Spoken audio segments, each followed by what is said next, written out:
नमस्कार, मैं प्रणाली, आप सभी का डेली न्यूज में स्वागत है। तो चलिए बढ़ते हैं आज की कुछ ताजा खबरों की तरफ। राष्ट्रवादी कांग्रेस पार्टी प्रमुख शरद पवार इनके इस्तीफा की घोषणा के बाद मुंबई में पार्टी की कोर कमेटी की बैठक चल रही है। इसमें सुप्रिया सुले, अजित पवार समेत कई दिग्गज नेता शामिल हुए। इस दौरान शरद पवार के इस्तीफे की पेशकश को नामंजूर कर दिया गया। बताया जा रहा है कि एनसीपी की कोर कमेटी ने शरद पवार से पार्टी का नेतृत्व जारी रखने का अनुरोध करते हुए एक प्रस्ताव पारित किया है। पार्टी नेता प्रफुल्ल पटेल ने यह प्रस्ताव पेश किया था। इसके बाद समिति के सदस्यों ने शरद पवार से मुंबई में उनकी आवास पर मुलाकात की। राष्ट्रवादी कांग्रेस पार्टी के उपाध्यक्ष प्रफुल्ल पटेल ने प्रेस कॉन्फ्रेंस के जरिए बैठक में हुए फैसले के बारे में जानकारी दी। उन्होंने कहा कि शरद पवार ने 2 मई को अचानक अपने इस्तीफे की घोषणा कर दी। उनके फैसले से सभी हैरान थे। उन्होंने आगे की कार्रवाई के लिए और नए अध्यक्ष का चुनाव करने के लिए पार्टी नेताओं की एक समिति नियुक्त की। आज हमने समिति की बैठक की। इसमें हमने पवार साहब से यह अनुरोध किया है कि वह अपना कार्यकाल पूरा करें। उन्होंने कहा कि मैं और कई नेताओं ने पवार साहब से मुलाकात की और हमने उनसे लगातार अपने फैसले पर पुनर्विचार करने का अनुरोध किया, क्योंकि इस समय देश और पार्टी को उनकी जरूरत है। न केवल एनसीपी नेताओं बल्कि अन्य पार्टी के नेताओं और प्रतिष्ठित हस्तियों ने भी उनके पार्टी प्रमुख बने रहने का अनुरोध किया। उन्होंने कहा कि पवार साहब ने हमें बिना बताए फैसला ले लिया। पार्टी कार्यकर्ता और नेताओं की सभी मांगों पर विचार करते हुए हमने आज बैठक की और समिति के सर्वसम्मति से एक प्रस्ताव पारित किया है। समिति सर्वसम्मति से इस इस्तीफे को खारिज करती है और हम उनसे पार्टी अध्यक्ष पद पर बने रहने का अनुरोध करते हैं। प्रफुल्ल पटेल ने कहा कि देश के नेता शरद पवार ने अध्यक्ष पद से इस्तीफा दिया था, जिसे एक मत से नामंजूर किया जाता है और हम उनसे विनती करते हैं कि वे पद पर कायम रहे और अपनी जिम्मेदारी निभाए। हमने यह फैसला लिया है। शरद पवार के ऐलान के बाद ही पार्टी के नेता और कार्यकर्ता प्रदर्शन करने लगे थे। उन्होंने शरद पवार से अपना फैसला वापस लेने की मांग की थी। इसी बीच पवार ने कहा था कि महाराष्ट्र के बाहर से कुछ पार्टी सहयोगी इस मुद्दे पर चर्चा करने के लिए शुक्रवार को उनसे मिलेंगे।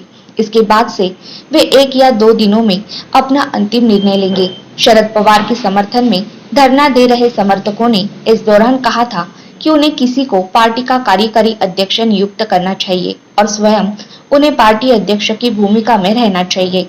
इससे पहले महाराष्ट्र दिवस के दिन अपनी आत्मकथा के विमोचन के दौरान शरद पवार इन्होंने पार्टी प्रमुख के पद से इस्तीफा देने का ऐलान किया था। इस दौरान उन्होंने कहा था कि मेरे साथियों, मैं एनसीपी के अध्यक्ष का पद छोड़ रहा हूँ, लेकिन सामाजिक जीवन से रिटायर नहीं हो रहा हूँ। लगातार यात्रा मेरी जिंदगी का अटूट हिस्सा बन गई है। मैं पब्लिक मीटिंग और कार्यक्रमों में शामिल होता रहूंगा। उन्होंने कहा था कि मैं पुणे, बारामती, मुंबई, दिल्ली या भारत के किसी भी हिस्से में हूँ, आप लोगों के लिए हमेशा ही एक तरह उपलब्ध रहूंगा। लोगों की समस्याएं सुलझाने के लिए मैं हर वक्त काम करता रहूंगा। लोगों का प्यार और भरोसा मेरी सांसें है। जनता से मेरा कोई अलगाव नहीं हो रहा है। मैं आपके साथ था और आखिरी सांस तक रहूंगा। तो हम लोग मिलते रहेंगे। शुक्रिया। पवार ने आगे कहा था कि मुझे लंबे समय तक पार्टी के नेतृत्व का मौका मिला। मैंने अध्यक्ष पद की कई साल जिम्मेदारी निभाई। मैं चाहता हूं कि कोई और इस जिम्मेदारी को संभाले। अब मैं अध्यक्ष पद से रिटायरमेंट ले रहा हूँ। बदलापुर के बारवी डैम के नजदीक सरोवर रिसोर्ट को जरूर भेंट दें, जिसमें आपके परिवार के लिए कंप्लीट मनोरंजन पैकेज उपलब्ध है।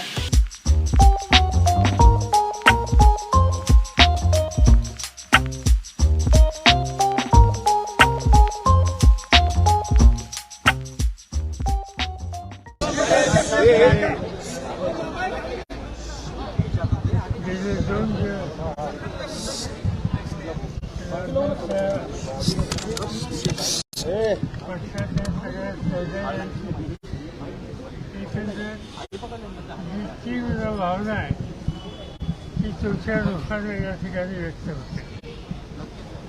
काळजी व्यक्त झाली. आजही तुम्हाला बघितल्यानंतर माझ्या लक्षात आलं की तुम्ही काय फक्त मुंबईत आला असं नाही, महाराष्ट्राच्या अनेक जिल्ह्यात आलेला आहात आणि तुम्ही तुमच्या काही भूमिकेच्यासाठी अत्यंत अभिनय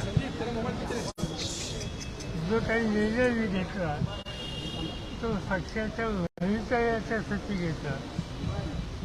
उद्याचं पक्षाचं काम कसं चालावं आणि आम्ही लोक जोपर्यंत भक्कम साधारण त्यांच्या मागावं त्यामधून नवीन नेतृत्व हे शक्तिशाली करावं हा त्याच्या भाषेवरचा हेतू होता. ही गोष्ट खरी आहे की असे निर्णय घेताना सहकार्यांच्यावर विचार करण्याची आवश्यकता असते. मी त्याचा विचार केला पण मला एक खात्री होती की मी तुम्हा लोकांची चर्चा केली असती तर तुम्ही मला कधी होय म्हणणार नाही. तुम्ही कधी मला होय म्हणणार नाही. आणि त्यामुळे तुम्हाला विश्वासात घेऊन निर्णय घ्यायची आवश्यकता होती की त्यावेळेला माझ्याकडनं घेतली गेली नाही. पण त्याचा हेतू काय होता हा मी तुम्हाला सांगितलं. आता हा जो निर्णय घेतला त्याच्यासाठी महाराष्ट्राच्या बाहेर सुद्धा अनेक तुमचे सहकारी या ठिकाणी आले. माझ्याशी उद्या त्यांना बोलायचं आहे. माझी त्यांची बैठक उद्या संध्याकाळपर्यंत होईल आणि ती झाल्याच्या नंतर जे काही तुम्हा सगळ्यांची भावना आहे ती नजरेसमोर ठेवून बाहेरून आलेल्या सहकार्यांना विश्वासात घेऊन अंतिम निर्णय हा येत्या 1 ते 2 दिवसामध्ये करण्याची भूमिका घेऊ. पण ती घेत असताना कार्यकर्त्याच्या मनाची जी भावना आहे ती दुर्लक्षित केली जाणार नाही एवढंच या ठिकाणी आत्ता सांगतो. 2 दिवसाच्या नंतर तुम्हाला असं बसावं लागणार नाही एवढी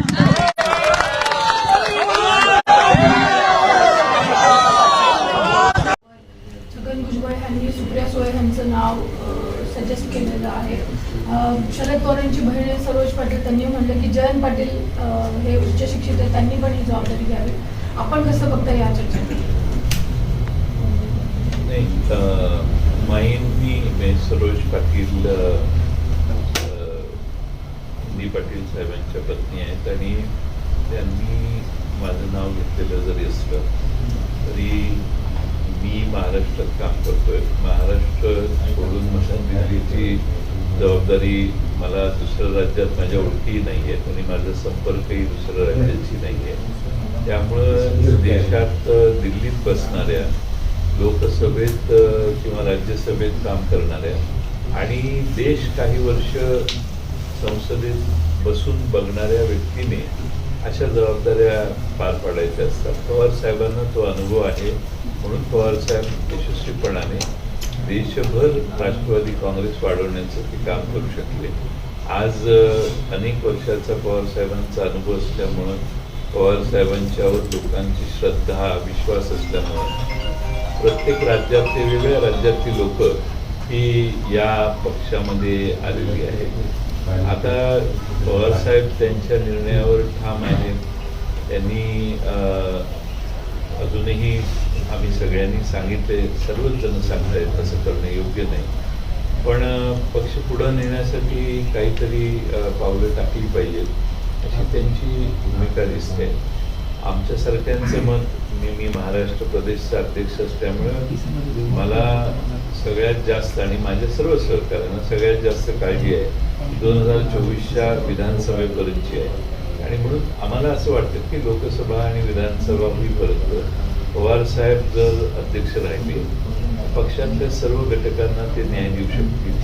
आम्ही राज्यस्तरावर जर कोणावर अन्याय करत असू तर ती व्यक्ती त्यांच्याकडे जाऊन आपलं गाऱ्हाणं सांगू शकते आणि ते योग्य तो न्याय नेहमीच करतात. त्यामुळे लोकांची अशी सार्वत्रिक भावना आहे की अतिशय समतोल विचार करणारा आणि देशातल्या कानाकोपऱ्याची माहिती असणारा, महाराष्ट्रातल्या प्रत्येक मतदारसंघात नाही गावागावात काय होतं ही जाण असणारा नेता म्हणून पवारसाहेब सर्वांना योग्य न्याय देतात अशी लोकांची भावना आहे आणि तीच आम्हा सर्वांची आहे.